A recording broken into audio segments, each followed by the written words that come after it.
This is John Bunn. He spent 27 years behind bars for a crime he didn't commit. I'm an innocent man, Your Honor, and I have always been an innocent man, Your Honor. In 1991, at just 14 years old, John was wrongfully convicted of murder in Brooklyn, New York. Arrested by NYPD Detective Louis Scarcella, Bunn was accused of killing a corrections officer during a robbery. The surviving victim described the assailants as two light-skinned black men in their 20s. Despite this, Scarcella arrested Bunn, who was only 14, based on an anonymous tip. Bunn spent 16 years in prison and nearly 12 years on parole, all while fighting to prove his innocence. Y'all convicted and had a wrong man in prison, and that y'all still have somebody that's on the loose that's right now that killed someone, and that family out there running free, and I didn't deserve any of that stuff that y'all did to me. In 2018, he was finally exonerated after it was revealed that Scarcella had used coerced testimony and false evidence in multiple cases. But who is Detective Louis Scarcella? He's not just a name from the past.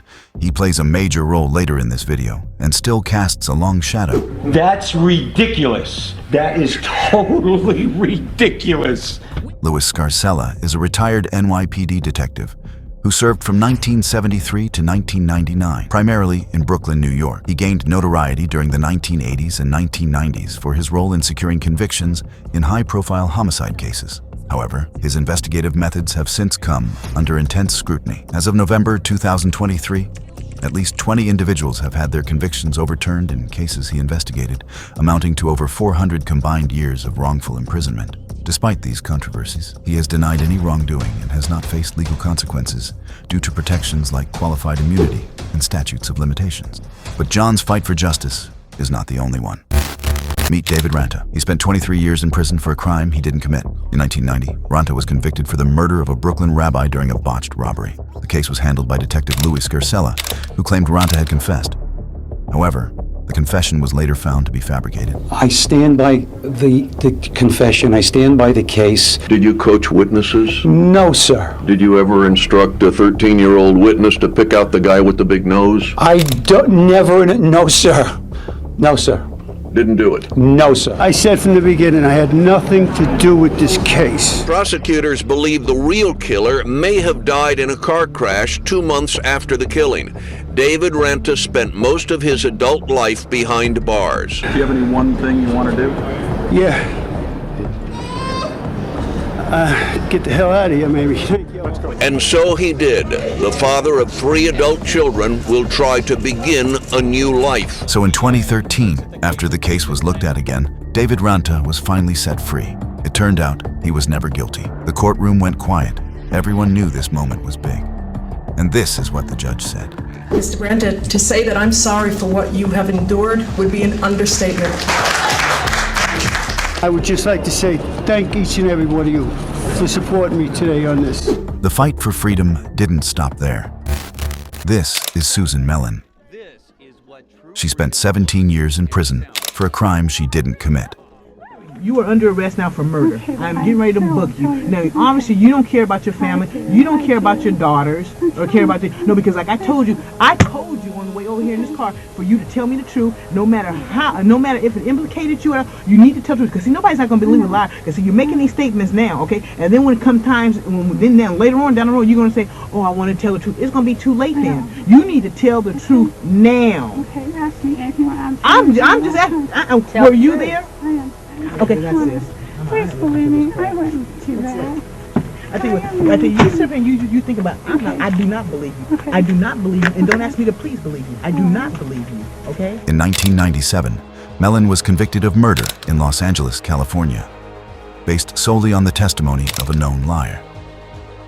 The informant claimed Mellen had confessed to the crime, but there was no physical evidence linking her to the scene.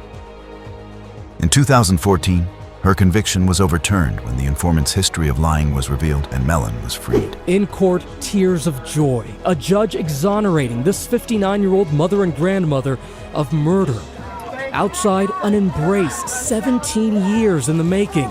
After nearly 2 decades in prison, Susan Mellen walks free. Perhaps most precious, this moment, meeting her grandchild Aiden for the first time. He knows me already. Hi. Do it. Get excited. Go. She received nearly $600,000 in compensation from the state of California, and on top of that, the Los Angeles City Council reportedly approved a $12 million settlement. And Susan's story isn't the only one that breaks your heart. This is Daniel Villegas. He spent 18 years in prison for a double homicide he didn't commit. In 1993, at just 16 years old, Villegas was coerced into signing a false confession by detectives who threatened him with beatings and the death penalty.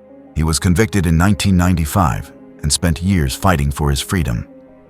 In 2018, after a retrial, he was acquitted and released.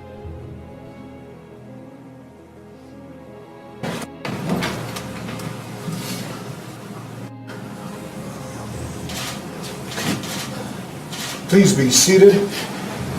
We are back on the record in cause number 940D0.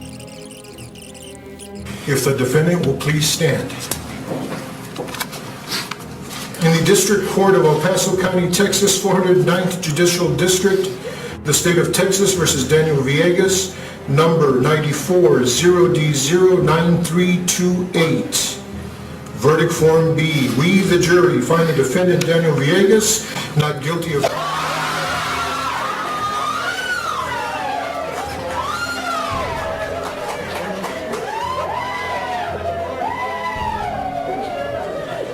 In this court, you are no longer under any conditions in this court.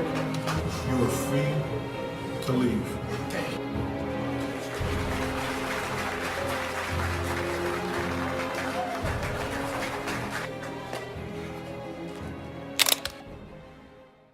Yet the longest injustice might belong to Ricky Jackson.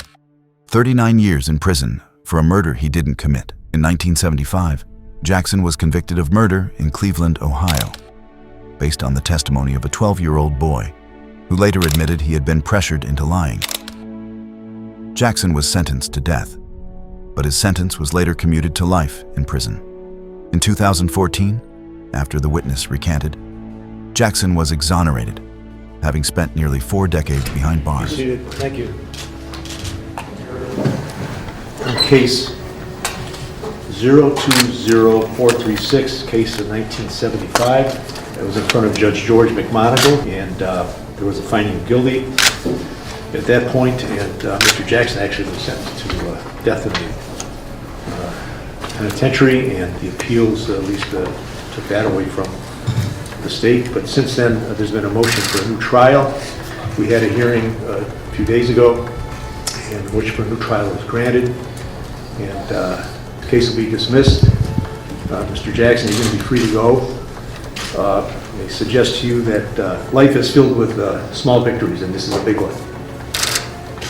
Know who your friends are, because everybody's going to want a piece of you. And you better trust the people who you know you can trust. So I wish you good luck. Thank you, Your Honor. All right. And this is what his response and reaction was after 39 years of injustice. It's extraordinary. I'm very happy. Needless to say, words can't express how I feel right now. I'm just glad to be out, glad to be a free man. What are you going to do today? Where are you going to go? Wow. I mean, you sit in prison for so long, you think about this day, but when it actually comes, you don't know what you just want to do something, besides what you've been doing for 39 years. Okay. Just because you're in prison, you don't have to be a prisoner. You got to be a man, and you got to get yourself together regardless of what the circumstances are, and you got to press forward. You know you're innocent. You got to keep fighting. What are your thoughts about the people who got you here in the first place 39 years ago? The people who said you did it when you didn't? Well, I guess a lot of people will want me to hate that person and they'll carry animosity towards him, but I don't. People have to remember that they see him as a grown man today, but in 75 he was a 12-year-old kid, and he was manipulated and coerced by the police, and they used him to get us in prison. So as far as that young man is concerned, I wish him the best. I don't hate him. I just wish he has a good life. It took a lot of courage to do what he did in that courtroom. You guys didn't see his testimony. You didn't hear his testimony, but it took a lot of courage to do what he did. They tried to break him. They tried to screw him up. But at the end, he always said the same basic thing. They didn't do it, I lied. And that took a lot of courage for him. He's been carrying a burden around for 39 years like we have. But in the end, he came through, and I'm grateful for that. The true cost of wrongful convictions? Lives lost, futures stolen, families shattered. We can't return the years they've lost, but we can expose the truth and make sure their stories are never forgotten. Thanks for watching.